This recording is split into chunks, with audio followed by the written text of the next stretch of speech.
what you're asking on the road, then I've got permission to leave and not progress with this. Oh, that's understandable. That's understandable. Okay, so I'm trying to engage with you and get a proactive and awareness program through this process. Okay, so I just wanted to make that clear. I think the main issue for everybody is that when you drive down that road, you naturally do a higher speed than 50, and in the absence of a sign, it would generally look like an area that would be maybe 60 or even 80 in some people's eyes. So, and then when I've done some study on it, it does appear that it falls into the category at law of being a default 100, which is too high. And I appreciate that the limit's been brought down for community safety, but then a sign there just overcomes all the problems straight away. Yep. My response to that is you're absolutely right. If there's any ambiguity, okay, council is going to be fully supportive of putting a sign in place. Unfortunately, at this time, if you can see our point of view, is that any signage that relates to speed, that relates to that kind of authority, can only be signed off by the Minister or the Commissioner of Highways. So my response to you at the moment is that what we're going to do is we've got some traffic counters out there now. We're going to get an understanding of the speeds that are in the environment, and that from that report or from that understanding and awareness that we build up, and through discussions with yourselves here today to hear your concerns, is we're going to now then report that onto the Commissioner with a recommendation of whether to put a sign up or even what speed to actually implement. I mean, as a community, we did put a sign up to try and warn drivers, and that sign was cut down by the council within 24 hours. Was there a need to cut that down? I mean, didn't that scream out that the community do want something done about it? Yeah, the authority to put signs up can only be undertaken by council or the state government. Community can't install signs, regardless of what type of sign, without council's authority or a relevant authority.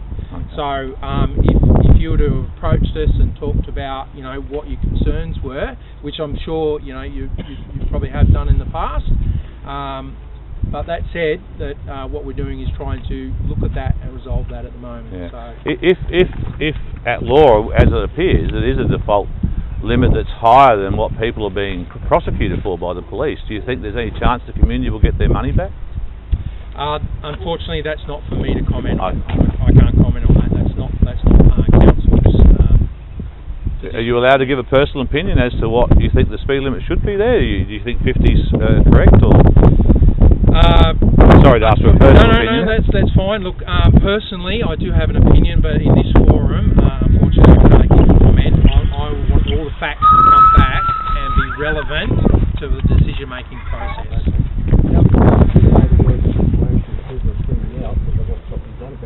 Is the council going to take on the responsibility of paying the fines now that you've been alerted to it? Unfortunately, again, I can't comment on any fines that have been the outcome of any discretionary act by residents and drivers. So, from a council position, it is a 50km/h zone. From the state government's position, it is a 50km/h zone. We can't, change that or affect any change to fines that may or may not have been. At the same principle, why couldn't they affect a temporary 50 under review? Under the Traffic Act, you cannot affect temporary speed limits. It either has to be defined or not defined. Isn't it already defined at 50? According to you, it's already defined at 50. So why not just put up a signpost and avoid all the confusion? I understand your position on that, but the residents have raised a concern that is it 100, is it 50, is it 60, is it 80? Now, my understanding is it's 50. However, I'm happy to undertake that investigation to find out and make sure we get the appropriate signage and the appropriate outcomes for the community. Firstly, I don't care what speed you put down there, but I drove this road numerous times teaching my grandson to drive, and the amount of times he was tailgated, had lights flashed, had people go past him whilst we're travelling between 50 and 60km an hour, because people clearly don't understand that it's meant to be, according to you, Yeah, look, I hear in your frustration. I understand that, but according to all the road rules, it's 50 unless posted otherwise. No, that's clearly not a residential street because there's not a house on it. Okay. The Road Traffic Act. The word you've used is street, all right? And under the Roads and Traffic Act, it talks about area. No, okay. Not according to. It does. It talks about area. Okay. Look, at the moment I understand your frustrations, your concerns about people tailgating you, but that happens in all streets and all walks of life. There's nothing that council can actually do about that. That said, we are again looking at trying to resolve the issue of what should be posted. What the council can do is make the speed limit clear for everyone.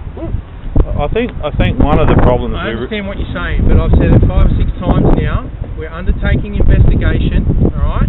We're looking at it. We hear your concerns. The first thing we've done since this has been escalated is actually get out here, undertake the investigations, and look at what the speed should be. Can I ask, does the council request the police to come on that road and nab people, or is that a police decision? No, council doesn't do that. No. The council doesn't do that. Not to nab, but council does have good relationships and works in a cooperative manner with the SAPOL and does try to identify areas so and they work do with advise them where to go. We work with them collaboratively, right? To same thing. Let them know. Well, that's your assessment. That's your what assessment. you're saying. I'm working with them to try and reduce accidents and improve safety and quality of travel. So you're telling them which the roads they think is a danger, you think is a danger, so they can go to those.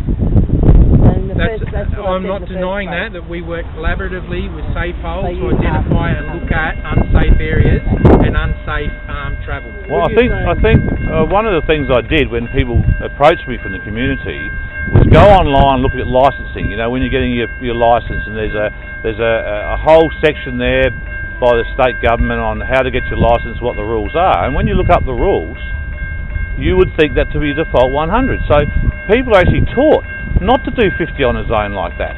So unless it's signed, people are going to naturally do a speed that may be inaccurate one way or another. So they're either going to get fined or they're driving dangerously. Either way, the sign will overcome it. So that's what we'd like to see, obviously.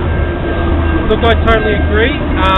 Where there's ambiguity, a grey area in the legislation, that is our role to try and assess, and that's what we're doing now, is looking at the area and trying to work with you, hear your comments, and respond accordingly. We've heard you say that you want a sign to define and make no ambiguity. We're here to help you work with that and make sure that the right appropriate sign goes back in. But at the moment it's 50 k's an hour. That's the law. You guys are responsible for putting up signs. Yes, you are. At law, you are the people that put up the signs. You're paid by and you receive funding from the Commonwealth Government to erect signage. Why can't you just put up a 50k sign? If you then find out later it should be 60 or 80, then you can address that by changing the sign. But until then, the police are going to just be nabbing people constantly. You've not. I understand your frustration. Okay, right? You're not hearing me when I say it is not our responsibility to put up speed limit signs. Well, it is. It says that. You made that clear earlier. No, we have to go and talk to the state government, right, to get authority to put these signs up. We can't just go out. A council just can't go out and put up signs. Okay, that's fine. Right? You clarified that. I wasn't sure. I wasn't aware that was the case. Right. So, moving forward, I'm happy to put up a sign. Right, if the data and the outcomes are that this road is 50 and that has been designated 50, and that through a recommendation by the minister that it is a 50, then I'm happy to go and put up a sign. Even the minister can come out here and put up a sign if he wants to detail. Okay. Alright. So at this stage there's still some doubt whether it's a 50. There's no, in my mind, right, in terms of council, there is no doubt that it's 50 kilometres an hour. Okay. However, I understand your concerns and the ambiguity that may be present here. We are looking at that. Okay, thank you. Why is it a 50-kilometre zone? Because it's in a built-up area. The word area is the key word in this case. The legislation is here, right here, built-up area. Buildings not over 100 metres apart on land next to the road, street lights not over 100 metres apart. It does not meet that criteria. It says area, built up area. It's not a built up area, so why is it 50? That's a built up area, that's not. Yes. Okay, I understand what you're saying. Right? I've heard your concerns for the 100th time. Right? About There's the 6th nothing time. I can do at the moment. I need to run and do my investigations. Okay. I need to talk to DIPTI and I need to get clarity on it. At the moment, it is our understanding that it's a 50-kilometre-hour zone. I spoke to DIPTI and they said it was your responsibility, so it's been hard for us not to understand that. So Maybe to get the police to back off a little bit while it's being disputed. Okay, it looks like I'll be coming back out here, doesn't it? Yeah. I can't stop the police Sorry. patrolling. That's just, for the But safety of the community. You can I can't do talk that. to them and get them to be cooperative. You work with them, you just said before, maybe you could ask them as a favour to leave the people alone or whack a temporary sign up maybe. Until this gets Look, rectified. I think you've got enough. If I can now. Or can we ask, why doesn't the road have any signs at all? Why doesn't it? Well, according to council, there's no ambiguity. It is a 50-kilometre-hour zone. However, we're prepared to look at that and make a recommendation to DIPTI. Has the council recommended to police to monitor this road? I'm not aware of any recommendations in that. Do you expect that? What will the council do? We've got some local traffic counters out in place along the road. We're going to leave them there for a week and we're going to look at the results of that. And then from those results, we're going to try and decipher the information and get an awareness. Come back to the community and talk to them about the outcomes, and then make a recommendation to the minister. What do you make of, why people are really frustrated here is because there isn't any signage and it feels like it's going more than 50 and the police and ambulance all the time feel like this is almost a Yes, absolutely. Oh, look, I totally understand. I mean, I'm a driver myself. That said, however,